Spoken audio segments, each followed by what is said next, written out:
CBC Television. Season's greetings from Canada's public broadcaster. You're watching CBC Cape Breton.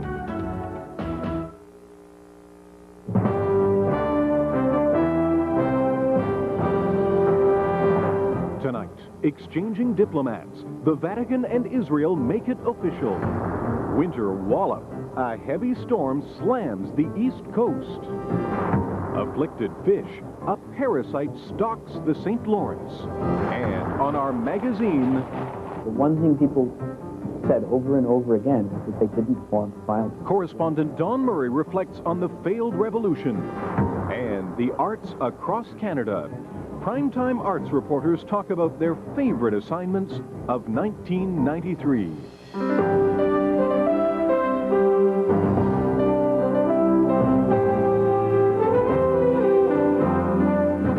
CBC Primetime News tonight with Brian Stewart and Wendy Mesley. Good evening. A new era in Catholic-Jewish ties began in Jerusalem today. Israel and the Vatican signed an agreement of mutual recognition. It's far more than a political development. It's a breakthrough that follows some 2,000 years of fear, mistrust, and even hatred.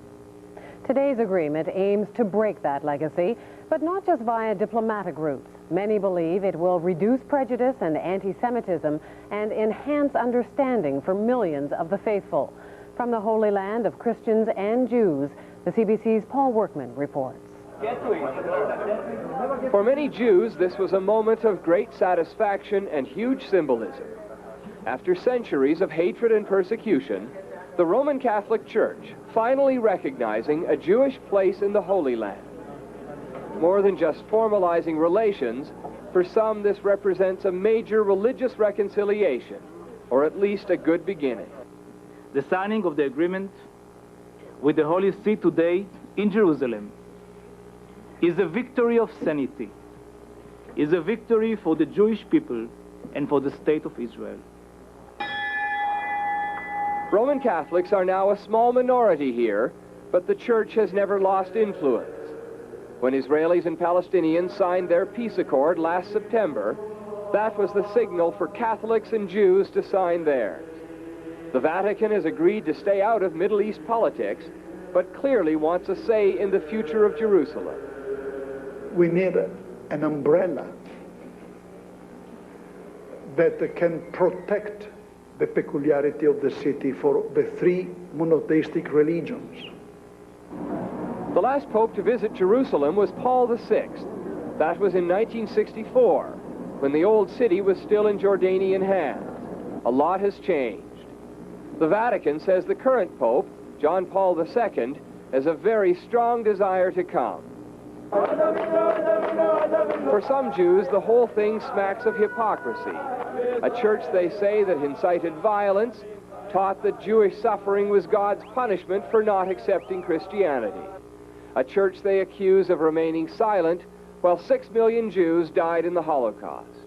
The wounds of history are still very real and alive. The wounds are alive, says this Jewish expert on Catholic affairs, but so is reconciliation.